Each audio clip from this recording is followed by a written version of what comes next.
हरे कृष्ण, नमस्ते, प्रणाम। प्रणाम गुरुजी। नायक बहन को प्रणाम। दिव्यांशी बहन, शांति बहन और गरिमा बहन, सब मेरी आवाज सुन पा रहे हैं? प्रणाम गुरुजी। गरिमा प्रणाम बहन। गुरुजी। प्रणाम गुरुजी। प्रणाम। हृदय से प्रणाम। कैसे हैं आप? ठीक है। तो सत्र को शुरू करें। प्रार्थना करेंगे कि हमारी गरिमा बहन। ठीक है। थोड़ा प्रार्थना करें। प्रार्थना शुरू करें, फिर हम सत्र को प्रारंभ करें। जी गुरु। कंटिन्यू। सभी कमर गर्दन सीधी करके बैठ जाएंगे। हाथों को ज्ञान मुद्रा में लेंगे और एक बार गहरी सांस लेते हुए अकार, उकार और मकार का उच्चारण करेंगे।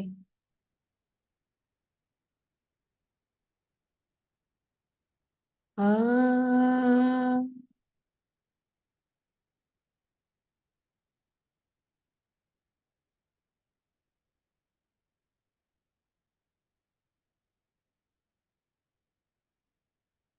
ओम भूर्भुवः स्वः तत्सवितुर्वरेण्यं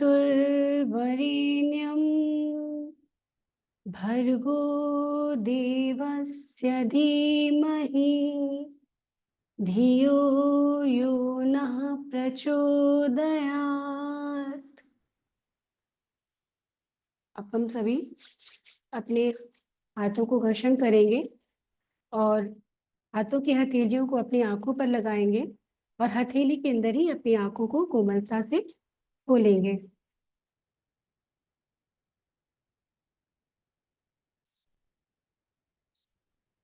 सभी को मेरा प्रणाम। बहुत धन्यवाद प्यारी बहन। हम सब कौन सा विषय पढ़ रहे थे कल? क्या था?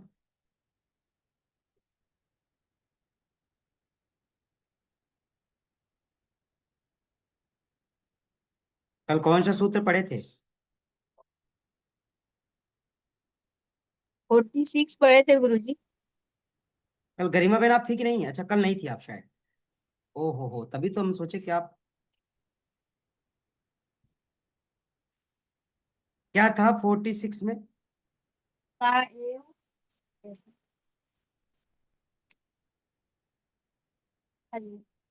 ता एव सबीजः समाधि। अच्छा,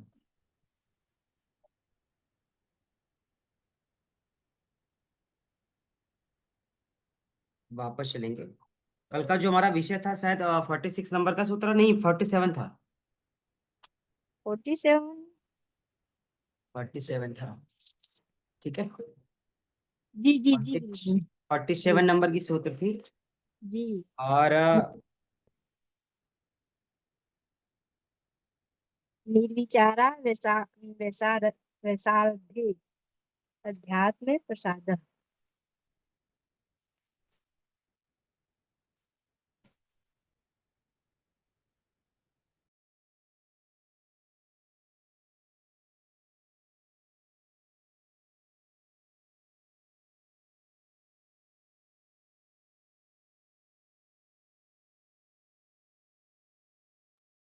हाँ, ठीक है। तो जो 47 नंबर का सूत्र था वो क्या था? निर्विचार वैशार्द अध्यात्म प्रसाद। शांति बहन सुन पा रही है? निर्विचार वैशारदे आध्यात्म प्रसाद, यही कल पढ़े थे ना? जी गुरुजी। हाँ, तो ये 47 है। आज चलेंगे आया नहीं। 48। 48 क्या कह रही है? कह रही है कि ऋतंबरा प्रज्ञा है ना, ऋतंबरा तत्र प्रज्ञा। अर्थात यहाँ पे ऋतंबरा प्रज्ञा की बात कही जा रही है। ऋतंबरा प्रज्ञा मतलब निर्विचार समापत्ति की उच्च अवस्था। ऋतंबरा प्रज्ञा का मतलब निर्विचार समापत्ति की उच्च अवस्था, श्रेष्ठ अवस्था, विशेषावस्था, स्पेशल मतलब अवस्था की बात कर रहे हैं। ठीक है। शारदा मैया हमारी आ गई है। ठीक है। तो अब हम चलेंगे 48।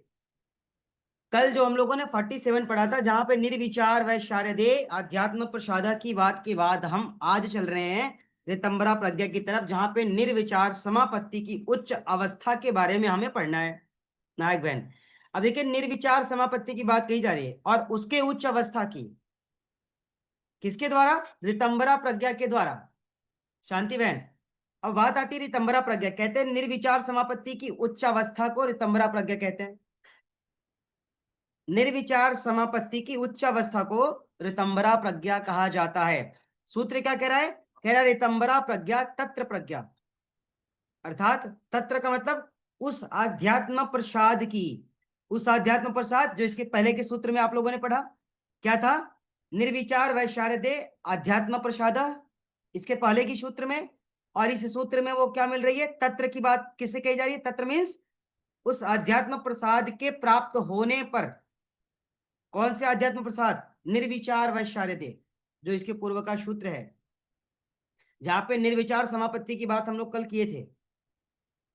अब हम आज करेंगे ऋतंबरा प्रज्ञा की बात, मतलब यथार्थ ज्ञान की बात। ऋतंबरा प्रज्ञा जो है सत्य ज्ञान की बात, वास्तविक ज्ञान की बात।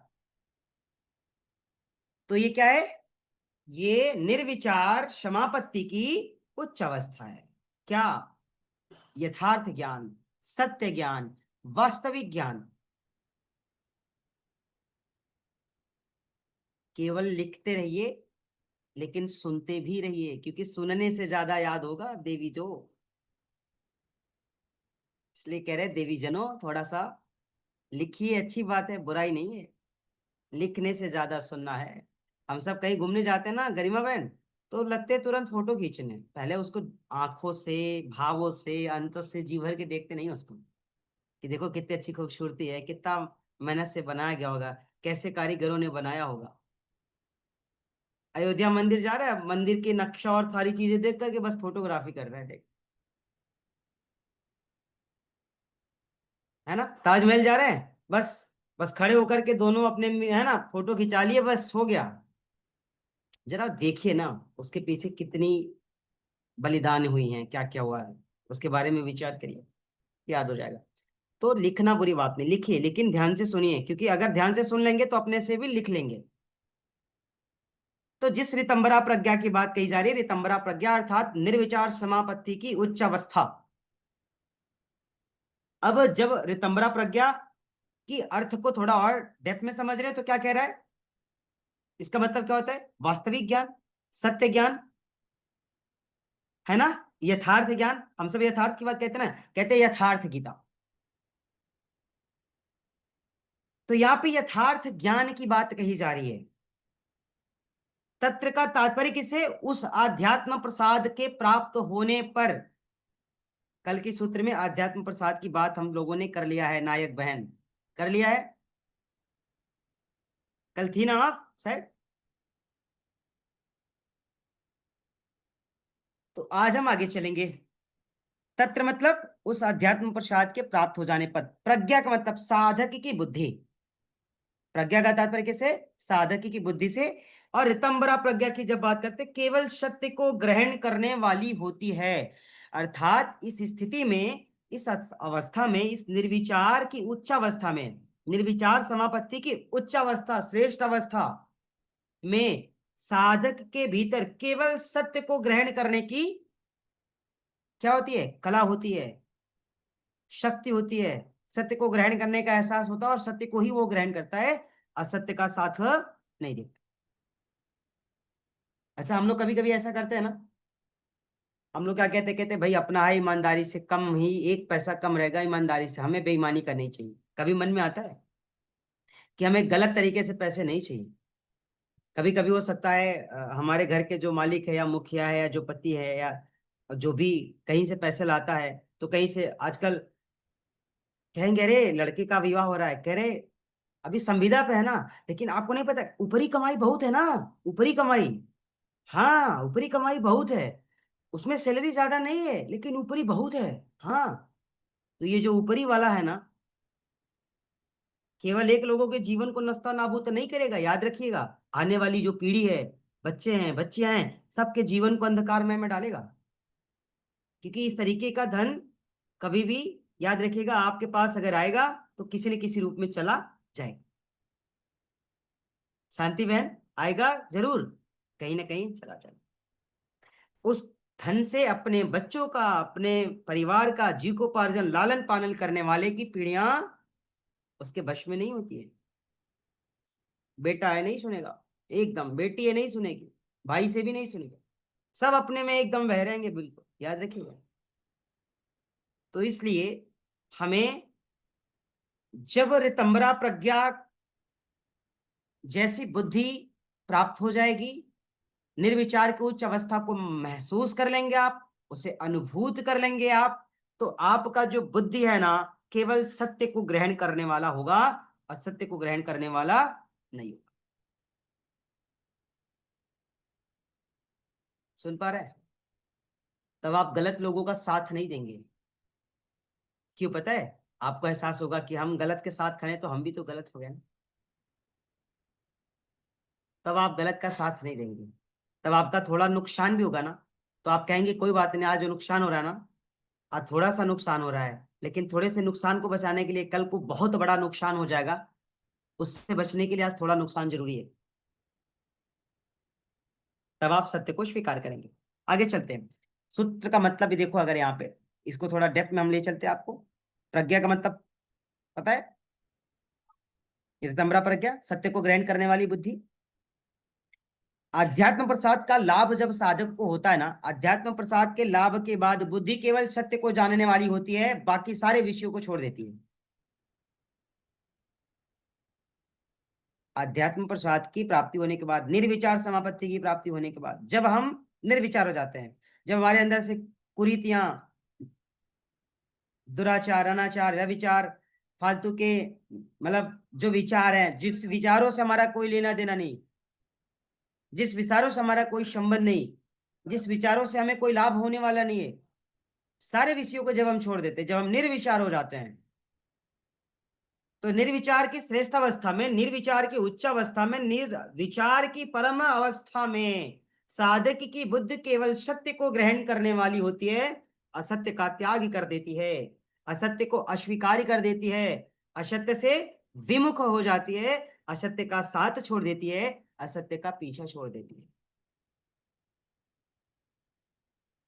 कभी कभी आप लोगों के साथ ऐसा हुआ, या आपके साथ कभी कुछ हुआ हो, आपने किसी को छोड़ दिया हो, या कोई छूट गया तो शुरू में आपको थोड़ा परेशान होना पड़ा, फिर आपको लगा ठीक है ईश्वर की मर्जी है, जो भी हुआ अच्छे के लिए हुआ है, जाने दो। कभी कभी आपका लॉस भी हुआ होगा, है ना? मन बहुत व्यथित हुआ होगा। तो इस तरीके की सारी चीजों को हम लोगों ने झेला हुआ है।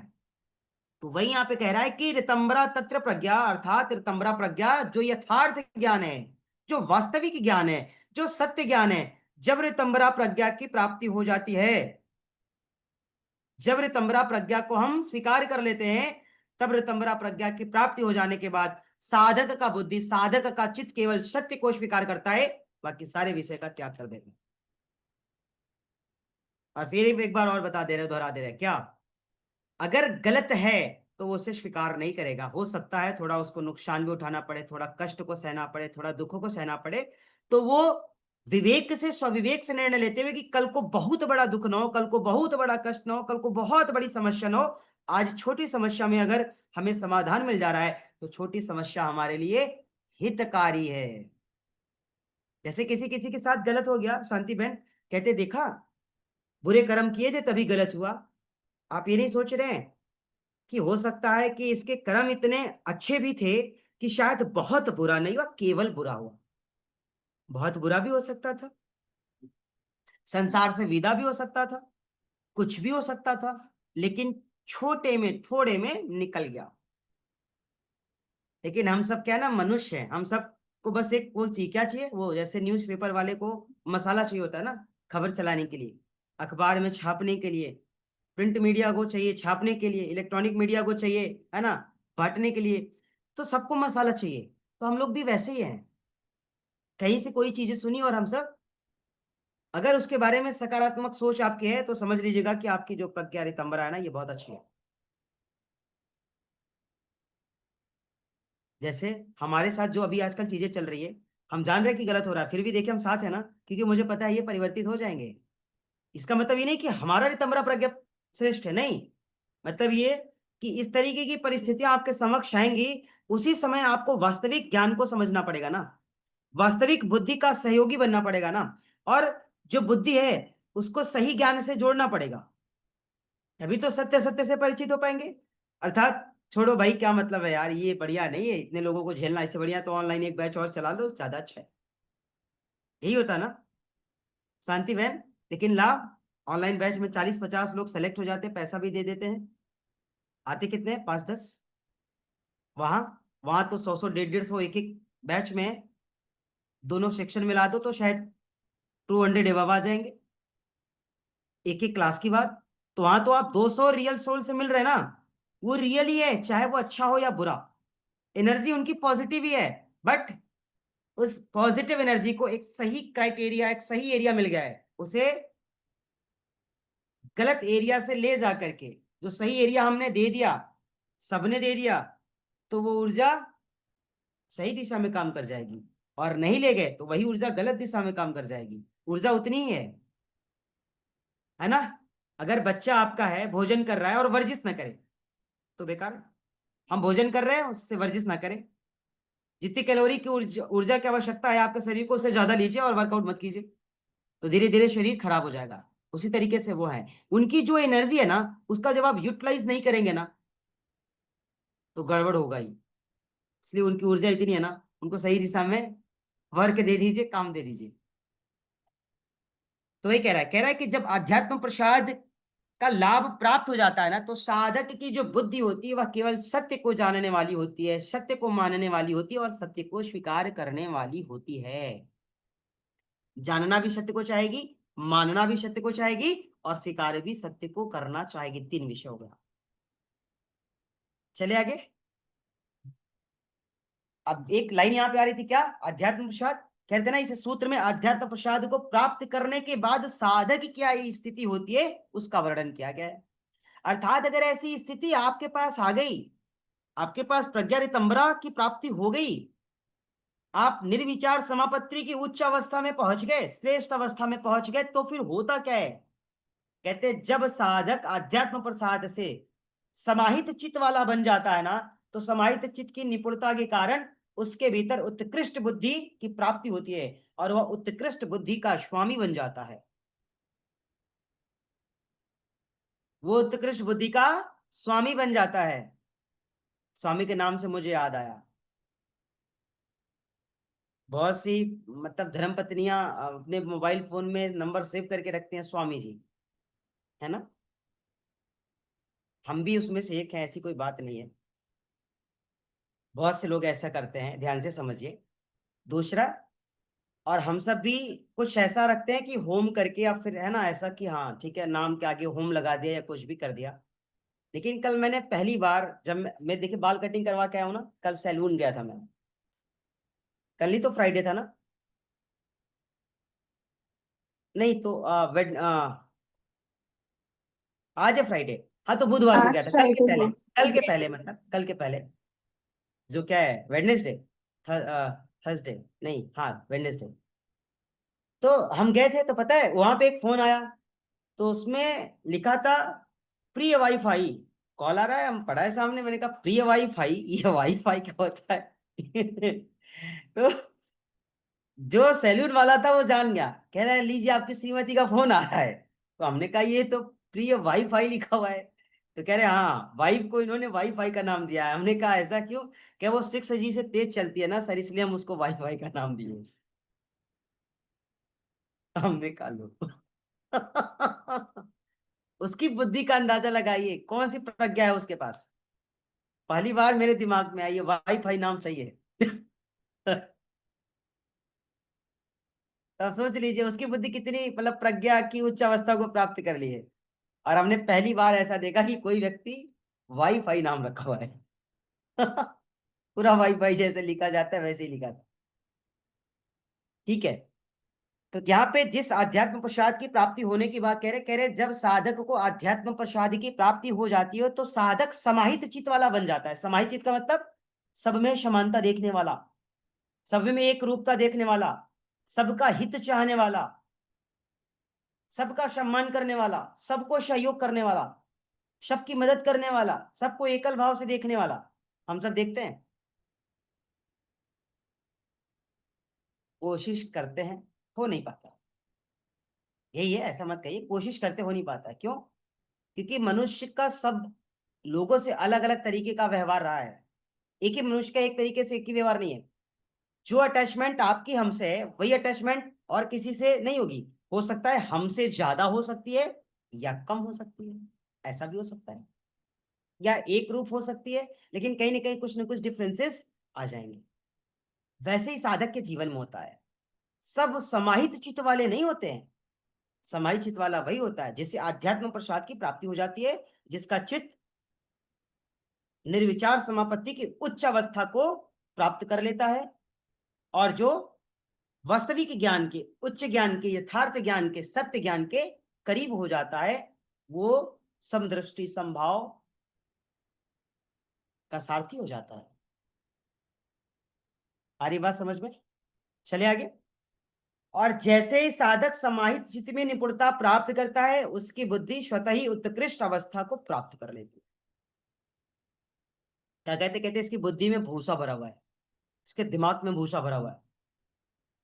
अब आप बताइए सर, दिमाग में भूसा भराएगा कैसे? हमारे माता पिता भी बड़े खतरनाक हैं। कहते इसका दिमाग तो घास चरने गया है। अच्छा, दिमाग भी घास चरने जाती कि पशु घास चरने जाते? हम लोग कहते हैं कि नहीं? घर के पुरुष कितने आराम से बहनों को कह देते हैं, अरे तुम तो एकदम समझ ही नहीं सकती। अरे भैया, दुनिया ने, सारे लोगों ने समझ लिया बस आपके सिवा छोड़ के, है ना? अगर ये सारे विषय आ रहे हैं तो समझ लेना कि असंतुलन है जीवन में, है ना? और योग दर्शन नहीं, ये जीवन दर्शन है, इसे जीना है। आगे चलते हैं। और जब साधक उत्कृष्ट बुद्धि को प्राप्त कर लेता है तो उस उत्कृष्ट बुद्धि को ही ऋतंबरा प्रज्ञा का नाम दिया गया है।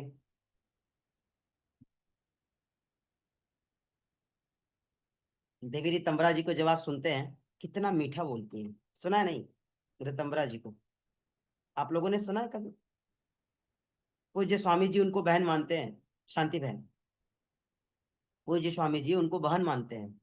और रक्षाबंधन के जिन मतलब होता है कि वो राखी और वो लोग एक दूसरे को बांधते हैं, संत जन।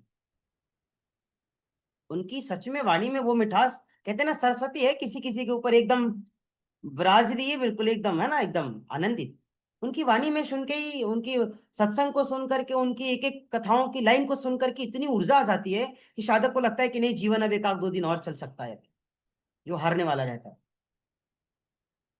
तो जो उनका नाम है ना, वैसा उनका गुण भी है, ऋतंबरा का। कितना सरल। अब आप कहेंगे सर, बाहर से देखने में लोग सरल लगते हैं, अंदर से क्या है आप नहीं जानते। अंदर से जानने की जरूरत नहीं, जो ऋतंबरा प्रज्ञा वाले होते हैं। अगर आप वास्तविक हैं तो आप बस वास्तविक को जानेंगे, बाकी सारे विषयों को छोड़ देंगे। ये गुण आपका होना चाहिए। यही तो है ना, दोषों को छोड़ करके गुणों को स्वीकार कर लेना है बस। आगे चलते हैं। कहते हैं ऋतंबरा बुद्धि वह होती है जो केवल सत्य को ग्रहण करती है, उसमें असत्य या विपरीत लेश मात्र का ज्ञान अंश भर भी नहीं रहता है।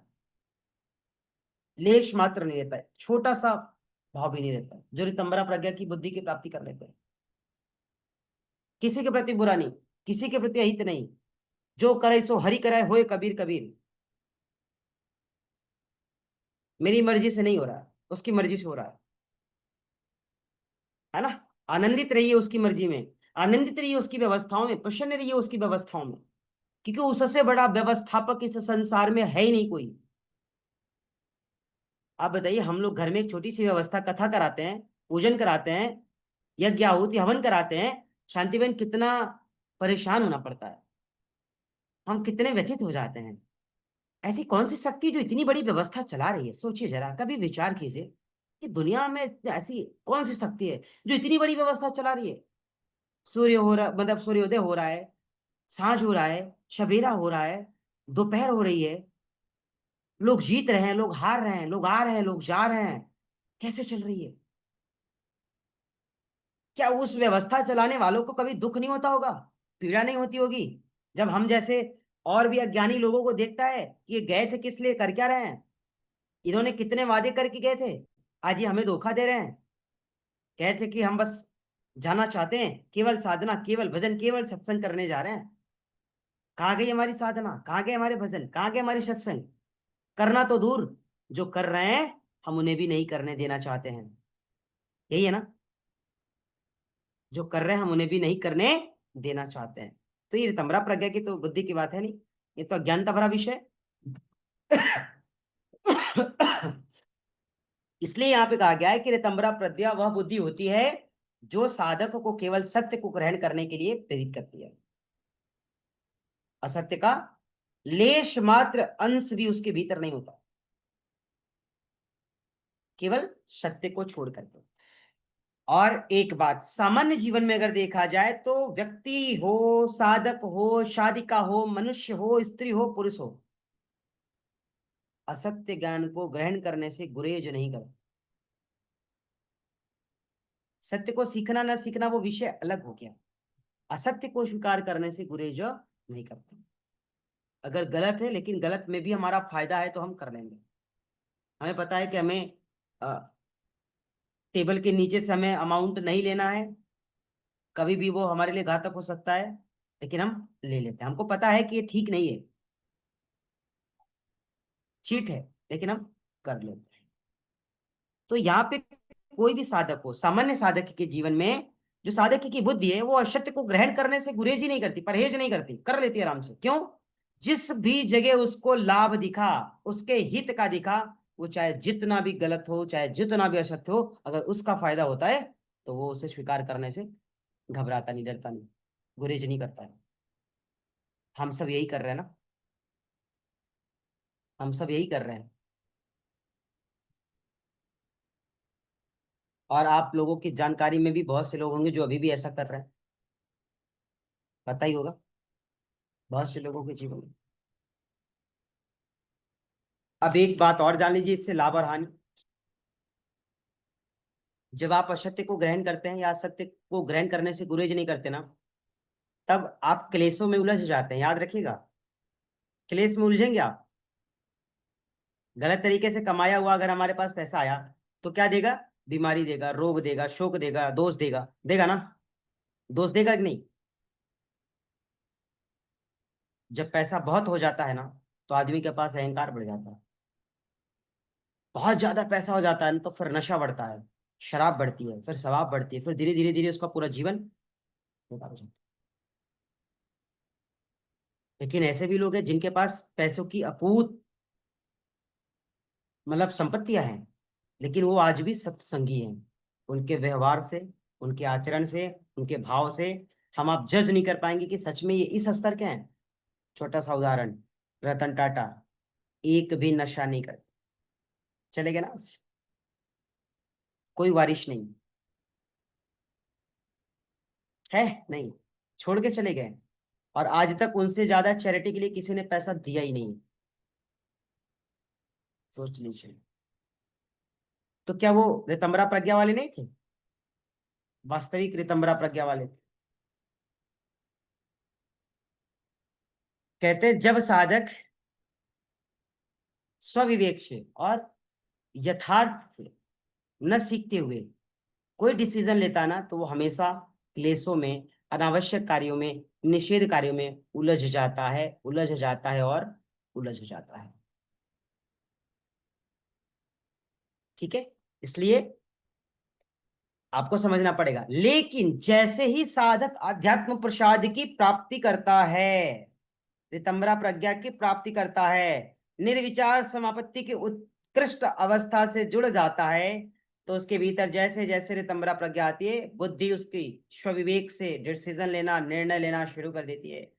और जब सही डिसीजन, सही निर्णय लेना हमारी बुद्धि शुरू कर देती है, तब हमें अंधकार से प्रकाश की ओर ले चलती है, अज्ञान से ज्ञान की ओर ले चलती है, दोष से गुणों की ओर ले चलती है, दुख से सुखों की ओर ले चलती है। इसलिए ऋतंभरा प्रज्ञा के प्राप्त होने के बाद साधक का जो वास्तविक रूप होता है, उस वास्तविक रूप की जानकारी साधक को हो जाती है, जिससे उसकी आत्मा, उसका चित्त, उसकी मन, उसकी इंद्रियां सदा प्रसन्न रहती हैं, वास्तविक विषयों का आत्मसात करती हैं और असत्य विषयों का त्याग कर देती हैं। चले आगे। समझ में आया कि नहीं? तो सूत्र कितने हो गए हमारे? 38। अच्छा, कभी कभी हम लोग के साथ भी तो ऐसा होता होगा ना शांति बहन, जब मन बहुत व्यथित हो या हम कभी गलत डिसीजन ले लें, ऐसा तो होता होगा ना। लोग किसी के साथ होता ही नहीं, सब तो बड़े बुद्धिजीवी हैं भाई। होता है? अच्छा, हाँ ठीक है। है जी। नहीं, हम तो भाई देखिए, हमारे साथ तो अक्सर होता है। तो हम क्या, हो सकता है आप श्रेष्ठ साधना वाले लोग हैं आपके साथ कम होता होगा क्यों? आगे चलते हैं। नेक्स्ट 49 क्या कह रहा है? श्रुत अनुमान प्रज्ञाभ्याम अन्य विषया विशेष अर्थ तत्वातः। क्यों शांति बहन, यही है? और आपको बता दे कहाँ गया ये जो पुस्तक है ना, शारदा मैया के पास है शायद, है ना ये योग दर्शन। सर अगर इस योग दर्शन से पढ़ाना हो तो मैक्सिमम 1 महीने में आपका दर्शन खत्म हो जाएगा। हाँ, इससे अगर हमको पढ़ाना हो तो मैक्सिमम 1 महीने में दर्शन खत्म हो जाएगा। अब तक खत्म हो गई होती। क्यों शांति बहन? इससे पढ़ने के लिए 1 महीना इनफ है, पर्याप्त है। इसमें पेज ही कितना है?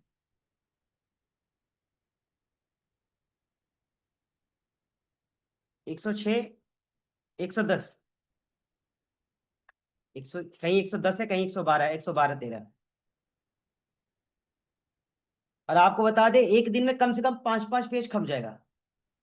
जी गुरु जी, इतना छोटा छोटा 112 दिया है। है। दिया है ना? 112 है तो 30 पंजे 150 दिन होता है, 150 सूत्र। 5 पेज खत्म सर, हो गया 150 पन्ना खत्म 30 दिन में। इस पाद के बाद इसी से पढ़ा दे क्या फिर ना? ये पाद कंप्लीट कर लेते हैं, प्रथम पाद, 3 शेष पाद इसी से पढ़ा देते। नहीं नहीं, अच्छा अपने से पढ़ा जैसे पढ़ा रहे जी आप पढ़ा रहे हो जैसे। लेकिन हम पढ़ा रहे, देखिए कहाँ लोग पढ़ने आ रहे हैं, फीस भी दिए फिर भी नहीं आ रहे हैं। गुरु जी ये और बुक तो बस है, ये तो हम तो नोट्स बना रहे हैं, बस आपको आनी चाहिए। और विश्वास करेंगे, ये भी जो लोग नहीं आ रहे ना, अगर सही से कह दो इसको भी पढ़ के वो एक बार बता देता तो नहीं बता सकते। विश्वास कीजिए, ये वो कहते ना, ज्ञान आपके पास है ये जरूरी नहीं है। ज्ञान तो एकलव्य, सिद्धि तो एकलव्य ने भी कर ली तपस्या से, लेकिन वही था बिना गुरु का किया हुआ था, सफल नहीं हो पाया। किया, सब कुछ किया, सफलता मिली नहीं मिली। वही हमारे जीवन में भी होता है। तो जो विषय यहाँ पे है, हमने कहा ना इससे अगर हमें पढ़ाना हो तो 1 महीने में पूरा दर्शन खत्म सर। और एक काम करते हैं सर, 500 रुपए में दर्शन की कक्षा को लॉन्च कीजिए, इसी से पढ़ा के खत्म किया करेंगे हम लोग 1 महीने में। क्या जाता है शांति बहन, आप लोग तो मान लीजिए अब तो फिर पढ़ाने वालों में शामिल हो जाएंगे, आप लोगों की कोई फीस नहीं रहेगी। मतलब एक बात,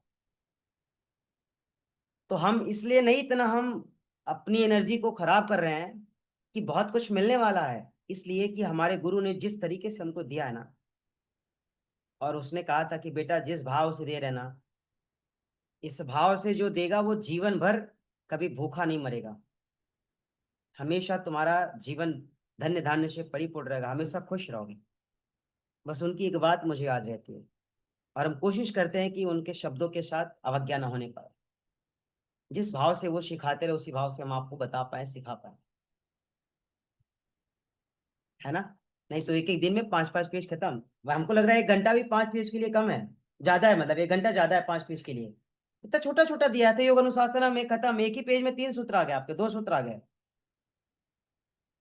अब समझ लीजिए, देख लेते हैं, बात कर लेंगे, है ना? आप लोग तो बता रहे कि इस पाद के बाद आप यही से पढ़ा दो सर, है ना, हम भी जल्दी खाली हो जाएंगे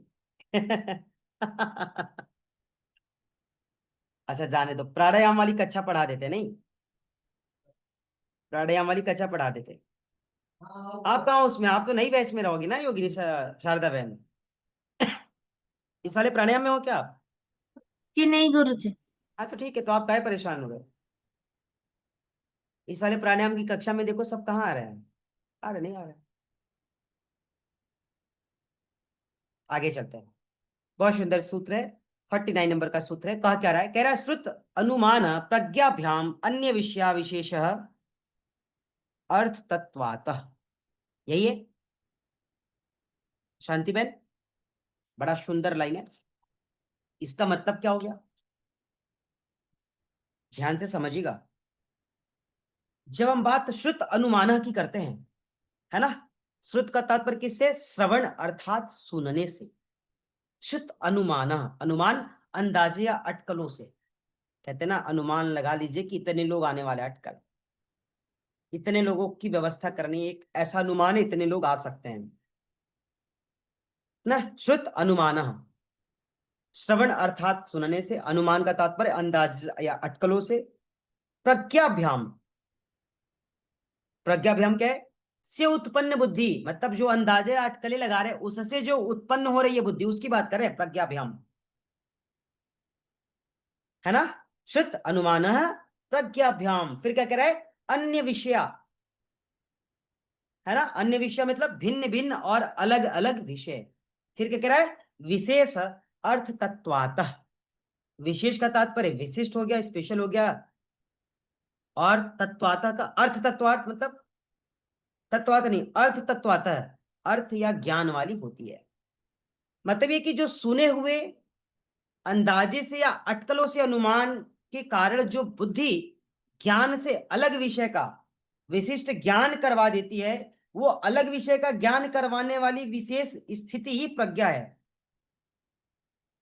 विशेष अवस्था, विशेष स्थिति से आपको परिचित करा देने वाली। जैसे अभी आप केवल अटकलें लगा रहे हैं, अंदाजा लगा रहे हैं, और वो सही हो गया, आपने जो सोचा था वैसा हो गया।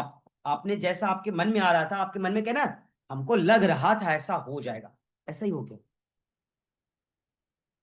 अर्थात कहते सुने हुए, अंदाजे लगाए हुए या अटकलों से, अनुमान से प्राप्त जो बुद्धि है, बुद्धि के ज्ञान से जो विषय उत्पन्न हो रहे हैं, उस बुद्धि के कारण जो अन्य आदि है ना विषय, अन्य विषय है ना, जो अन्य विषय उत्सर्जित हो रहे हैं मन में, या मन में वो प्राप्त हो रहे हैं, या मन में पैदा हो रहे हैं, उस विषय का विशिष्ट ज्ञान करवाने वाली रितंबरा बुद्धि ही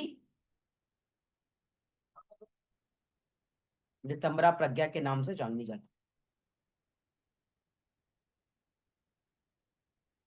समझ गए, फिर से बता दे, नहीं समझा,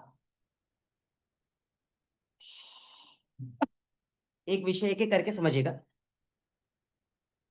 जो सूत्र कह रहा है, क्या कह रहा है, श्रुत अनुमान, श्रुत का तात्पर्य किसे, सुने हुए से, ध्यान से सुनो, समझो आप गरिमा बहन।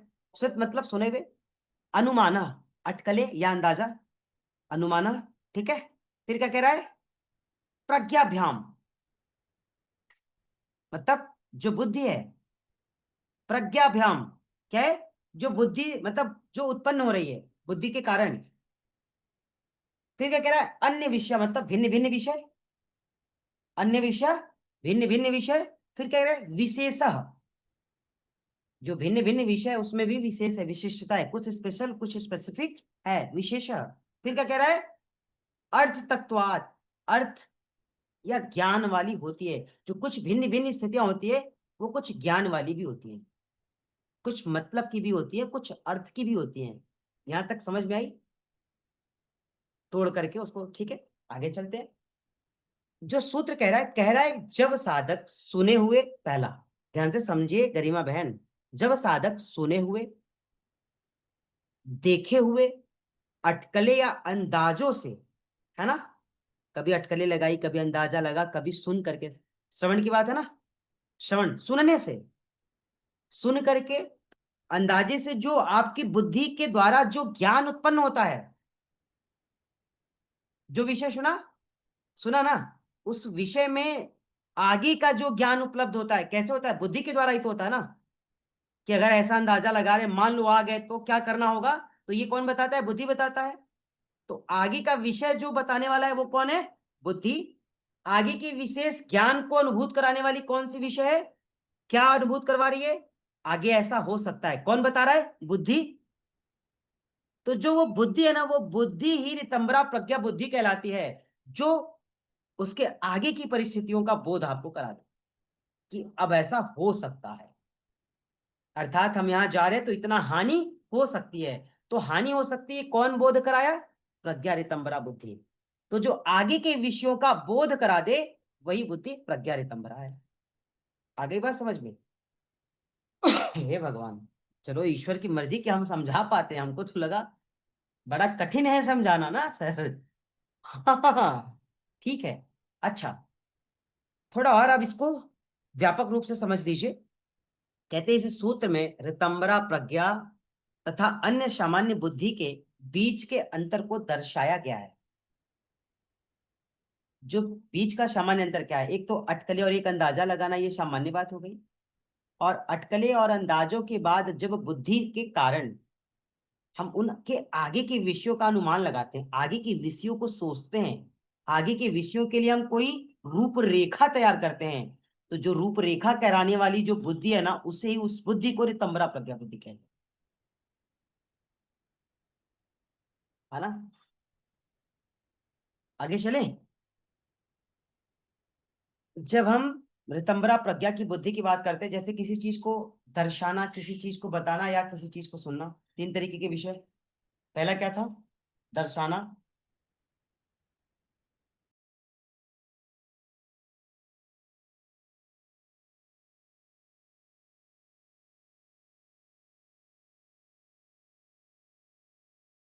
हमने अपनी माइक म्यूट कर दी थी, बहुत तेज आवाज आती है ना? अच्छा ठीक है, सबको पता है, मतलब सभी भुक्तभोगी है ना, ऐसा तो कोई बात नहीं। ठीक है, तो आगे चलते हैं। हरिओम। तत्सत। अच्छा, आगे चलते हैं। यहाँ पे अब देखिए, जो अंतर को दर्शाया गया उसके मतलब तीन तरीके से समझने की आवश्यकता है। पहला, एक तो प्रत्यक्ष प्रमाण से जो दिखाई दे रहा है ना, ऐसा ऐसा होगा। कैसे होगा? अरे सामने देख सकते हैं आप, प्रत्यक्ष प्रमाण से। दूसरा, श्रवण मात्र से, सुन करके, कर्णों के द्वारा। और तीसरा, शब्द प्रमाण से। क्या? अरे भाई ये है, मैंने कहा ना है ऐसा, यही है। तीन विषय, देखकर, प्रत्यक्ष रूप से, सुनकर, और शब्द की प्रामाणिकता पे। कहते हैं ना, ग्रंथ जो है वो प्रामाणिकता के आधार पर आधारित है। कहते हैं इनके शब्द बड़े प्रामाणिक शब्द हैं, ये बड़े प्रामाणिकता के मतलब आधार पर ही ये बोलते हैं।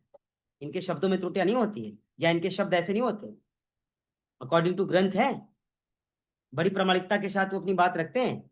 तो तीसरा क्या है? प्रामाणिकता के आधार पर, शब्द प्रामाणिकता के आधार पर। अब यह बात है, जब शब्द तथा अनुमान की बात कही जाती है, तो जो हमारी बुद्धि होती है, उस बुद्धि को हम ज्ञान की दिशा देते हैं। जो बुद्धि है, ऑलरेडी वो बुद्धि है, लेकिन उसे भी वास्तविक ज्ञान की दिशा देते हैं। और जब आप वास्तविक ज्ञान की दिशा देते हैं, तब जो आप सुनते हैं उसके बारे में सही डिसीजन ले पाते हैं।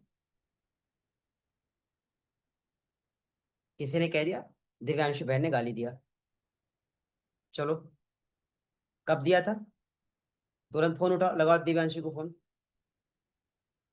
ये विवेक ज्ञान वाली बुद्धि है, प्रज्ञा रितंबरा वाली बुद्धि है, अज्ञानताओं वाली बुद्धि है। तुरंत फोन लगा दिया।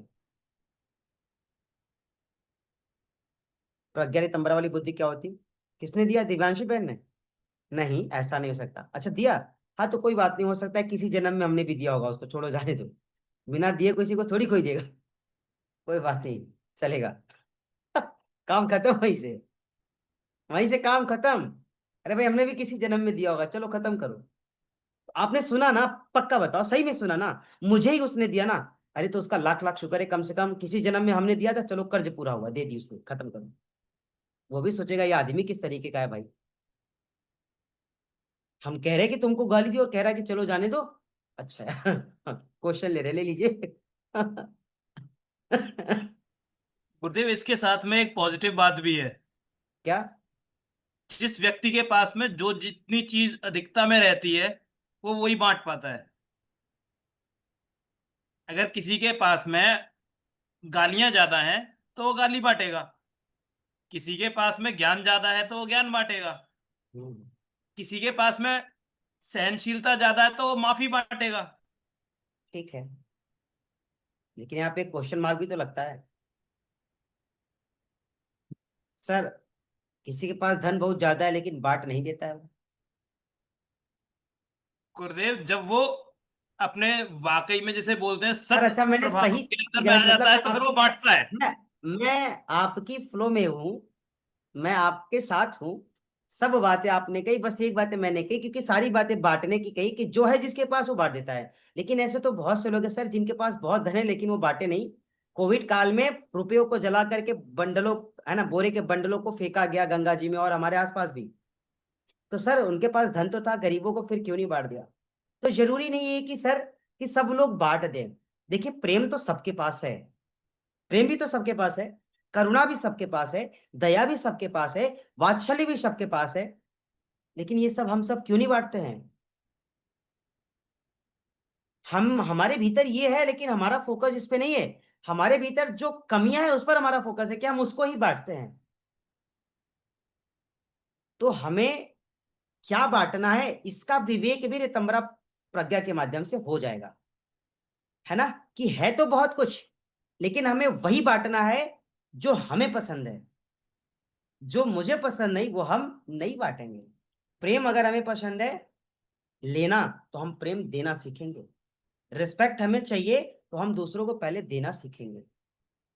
हमें समाज को सुधारना है, पहले खुद को सुधारने का काम करेंगे, करेंगे ना। लेकिन क्या हम करते हैं? आप बताइए, करते हैं? नहीं करते हैं। आदरणीय गरिमा बहन, शांति बहन, दिव्यांशी बहन, अतिशयोक्ति नहीं होनी चाहिए इस विषय पर। बहुत से ऐसे लोग हैं जो बड़ी बड़ी बातें और फिलॉसफी देते हैं। पता लगा लेना 8 बजे घरों में सो के उठते हैं। देखिए फिलॉसफी देने से कुछ नहीं होता है ना। जीवन का हिस्सा होना चाहिए। बहुत से लोग बहुत बड़ी बड़ी योग की बातें करेंगे लेकिन जीवन में कभी योग नहीं करेंगे। कहेंगे हम तो कर्म योग कर रहे हैं ना। तो केवल कर्म योग करने से आत्मा पवित्र नहीं होती, इस बात को भी तो आप जानते हैं ना। केवल कर्म योग करने से आत्मा पवित्र हो जाएगी? सत्कर्म करने से आत्मा पवित्र होगी, केवल कर्म करने से थोड़ी होगी। तो ये जरूरी नहीं कि हम क्या बांट रहे हैं, हम वही बांटें जो हम चाहते हैं। क्योंकि हमारे पास सब कुछ है, अच्छा भी है और बुरा भी है, सकारात्मक भी है, नकारात्मक भी है। जब हम लोगों से नकारात्मकता को स्वीकार नहीं कर सकते तो नकारात्मकता देने के हकदार भी हम ना बने। जब हम किसी के जीवन को सत पथ पर ले जाने के लिए हम भूमिका नहीं निभा सकते तो किसी को सही ट्रैक से भटकाने का कार्य हम ना करें। किसी दीन दुखिया की मदद अगर हम नहीं कर पा रहे हैं तो जो वो जी रहा है, जीविकोपार्जन जैसा कर रहा है ना, उसके लिए ही उसका धन्यवाद करें कि वो उसकी व्यवस्था चलती रहे। और ये तभी आएगा जब ऋतंभरा प्रज्ञा, है ना, बुद्धि प्राप्ति होगी। जब निर्विचार समापत्ति को उच्च अवस्था हम जान पाए तभी संभव है। बांटने को तो सब बांट रहे सर। कितनी सुंदर लाइन आपने कही, बस एक लाइन मैंने जोड़ा, सर पैसा सबके पास है लेकिन कोई नहीं बांट रहा है। बस इस बात से दिव्यांशी बहन के हृदय देखे होते कितने पवित्र थे, चेहरे का एक्सप्रेशन देखा होता तो आपकी भी बाँछें खिल जाती सच में। क्योंकि जो सत्य है तो उसमें तो भाई अतिशयोक्ति होती है कुछ ना कुछ तो, है ना। तो वही कहते हैं यहाँ पे 3 प्रकार से होता है। पहला क्या था? प्रत्यक्ष प्रमाण से, दूसरा अनुमान और तीसरा शब्द प्रमाण। ये 3 विशेष है। आगे चलते, बुद्धि को कुछ सुनने का, है ना, बुद्धि को कुछ सुनने का अगर अनुभव हो जाए, कानों में कुछ गई और आपको महसूस हो जाए कि कुछ तो है, कुछ आवाज कर रहा है, छत पे गेट की आवाज आई है ना। कानों में जरा सी आवाज जाए शब्द के माध्यम से, वो सही नहीं है लेकिन आप जबरदस्ती उसको प्रमाण बनाना चाहते हैं, शब्द प्रमाण। लगा है भाई, पता चला बिल्ली कूद रही थी और उसे से झटका लगा और आवाज आ गई और हम फंसे हुए हैं। अब पूरी रात हिम्मत नहीं जुटा पाए कि जाके सीढ़ियों पे देख ले। भाई कोई भी हो सकता है, डर के कारण गेट खोल के जा नहीं सकते हैं और पूरी रात एक भ्रमवश शुभे कर देते हो। ऐसा होता है। हमारे छत का गेट रोज खुला होता है। जब भी मैं सोने कब ने अपने लास्ट में जाता हूँ, मैं रोज, मेरी आदत है कि पहले जाके चेक करता हूँ कि खुला है या नहीं, और 90% हमेशा खुला पाया है, और फिर बंद करके आता हूँ। और कभी अगर खुला छूट गया या मैं भी भूल गया, और कभी अगर अचानक आवाज आ गई ना, तो हमको डरना नहीं है, क्योंकि सीढ़ियों के बगल में हमारा एक कमरा, हमको पता है कि हवा चल रही होगी और लग रहा है आज गेट किसी ने खोल रखा है, बंद नहीं किया था मैंने। तो मैंने नहीं बंद किया था, बुद्धि काम किया ना, कि रोज हम बंद करते, आज मैंने बंद नहीं किया था। यही प्रज्ञा बन रहा है। और इसको समझना पड़ेगा। क्यों? क्योंकि सुनने से किसी चीज का जब हम अंदाजा लगा लेते हैं ना, तो जरूरी नहीं कि वो वास्तविक ही हो। रात में आप तो कहते सर ऐसा लग रहा था जैसे चुड़ैल की आवाज आ रही थी। अरे आपको क्या पता पीछे भाई किसी के साथ अनहोनी हो गई थी, सब लोग रोना धोना शुरू किए थे, कुछ ऐसी आवाजें आ रही थी। अब सर किसी के साथ गलत हो गया, हम उठ नहीं रहे डर के कारण, क्या हे राम भगवान, कैसे जाएं? बड़ी विडंबना तो ये है कि बच्चे तो डरते नहीं, आजकल बच्चों के मम्मी पापा इतना डर रहे हैं, बड़ी समस्या है। कहेंगे जाओ जरा लाइट बंद कराओ, बाहर की लाइट हम नहीं बंद करने जाएंगे, आप जाओ बाहर की लाइट बंद करने।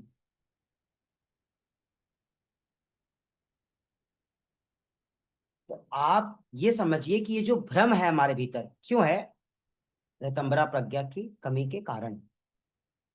ये जो मनुष्य के जीवन में वास्तविक रूप से घटित हो रहा है, यही कारण और कुछ नहीं। दूसरा, कहते जब ऋतंभरा प्रज्ञा प्राप्त हो जाते ना, तो बुद्धि केवल विशिष्ट और उत्कृष्ट ज्ञान लेने वाला होता है, असत्य और मिथ्या ज्ञान को स्वीकार करने वाला होता ही नहीं। और ये सभी क्या है? असत्य और मिथ्या ज्ञान है। गेट किसी ने खटखटा दिया, कोई चोर का आगमन हुआ, ये सब भ्रम है ना, मिथ्या ज्ञान है, असत्य है। तो ऋतंभरा प्रज्ञा कभी भी असत्य और मिथ्या ज्ञान को स्वीकार नहीं करती है, वो हमेशा सत्य और वास्तविक ज्ञान को और विषय को ही स्वीकार करती है। और जब बात शब्द प्रमाण की कही जाए, तो शब्द प्रमाण को एक बार फिर से पुनः समझ लीजिए आप लोग। कहते हैं शब्द प्रमाण जो हमें वेद से, शास्त्रों से, ग्रंथों से सुनने को मिलते हैं, वही शब्द प्रमाणिक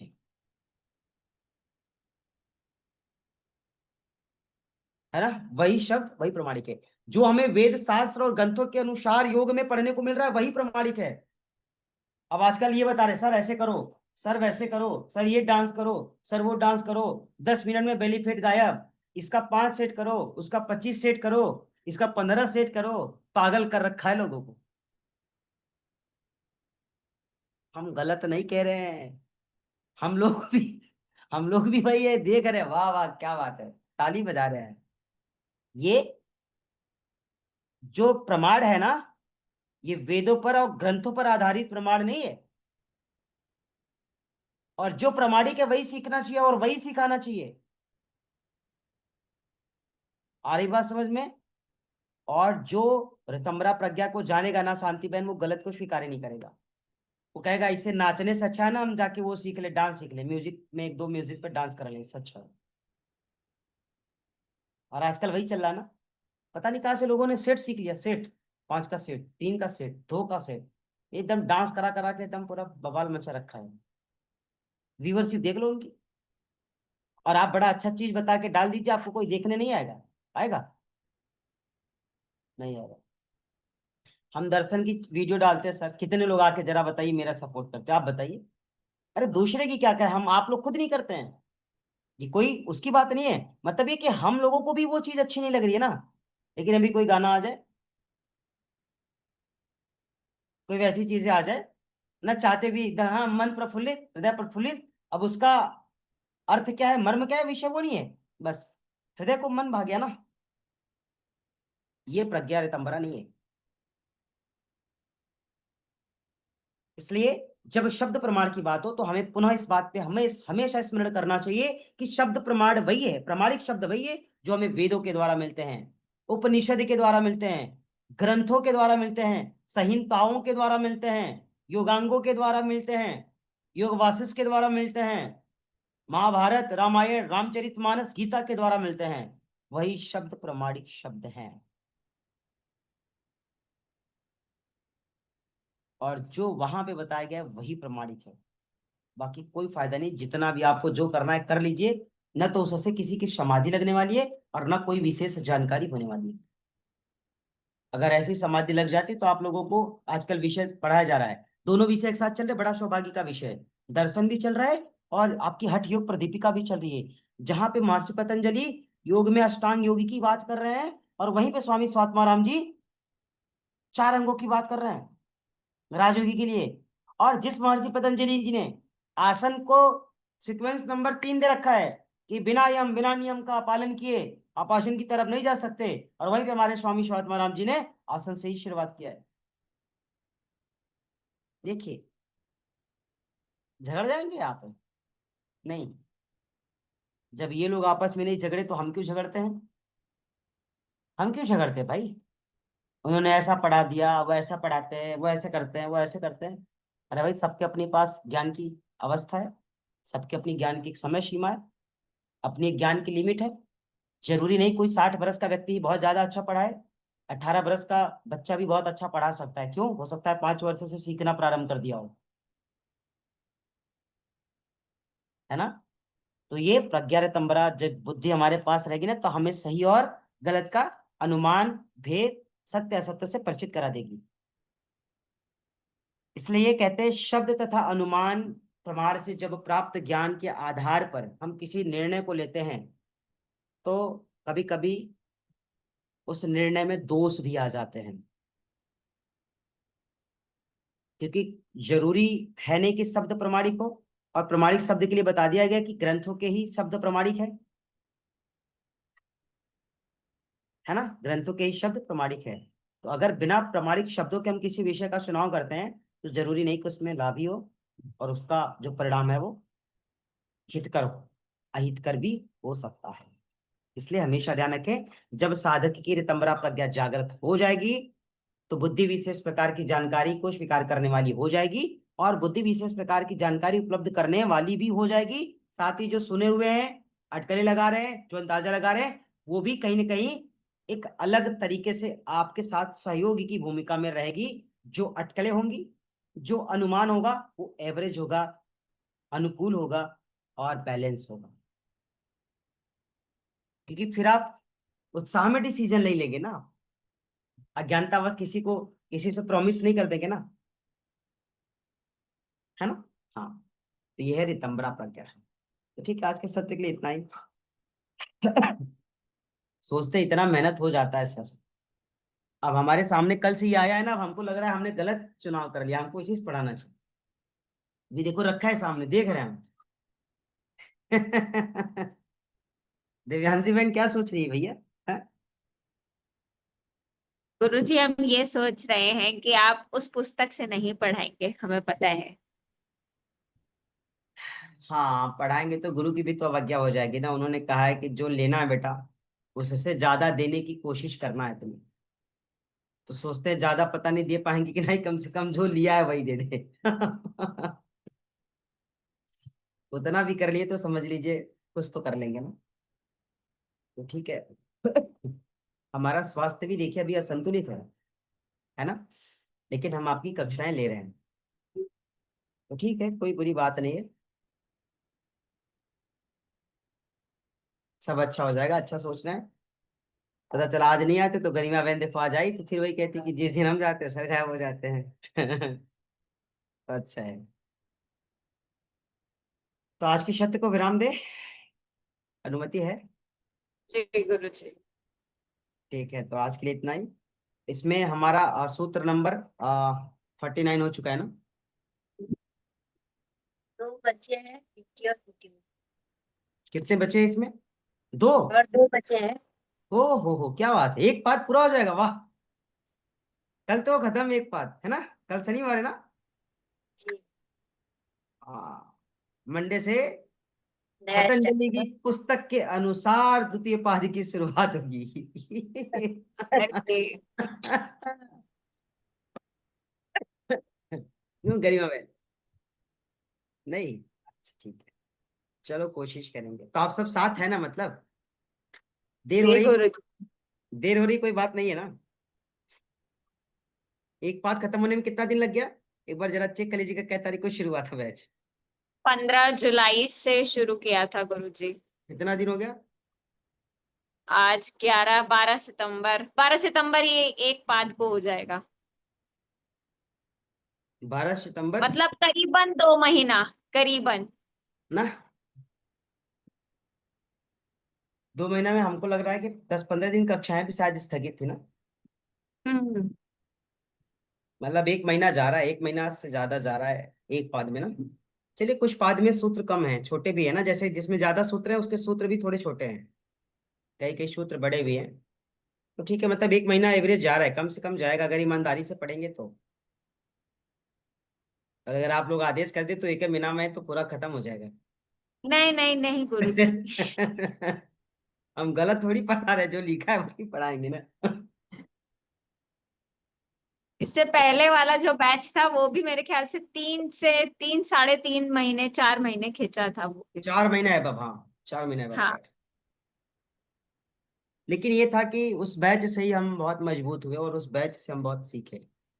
उस बैच ने मेरी लाइफ को संवारा। उस बैच ने मुझे जीवन में संतुलन प्रदान किया। उस बैच ने मेरी विषम परिस्थितियों में मुझे स्ट्रांग बनाया। ठीक है, वो 3-4 महीना मेरे लिए बहुत जो टफ था, दर्शन ने मुझे मतलब एक पथ दिया, और जहां पे मैं संतुलित रहा। और जब दूसरी बार शुरू किया तो उत्साह और ऊर्जा भी दिया है कि घबराना नहीं है, सब अच्छा होने वाला, और हो भी रहा है ईश्वर की कृपा से। तो इसलिए दर्शन विशेष है। ठीक है, आप सभी का दर्शन करने के लिए तो हम भी आ जाते हैं। आप सब दिव्य आत्माएं हैं, और आप सभी दिव्य आत्माओं को मेरा प्रणाम। हम सब फिर मिलेंगे। प्रणाम गुरुजी। मैं नमस्ते, प्रणाम सबको।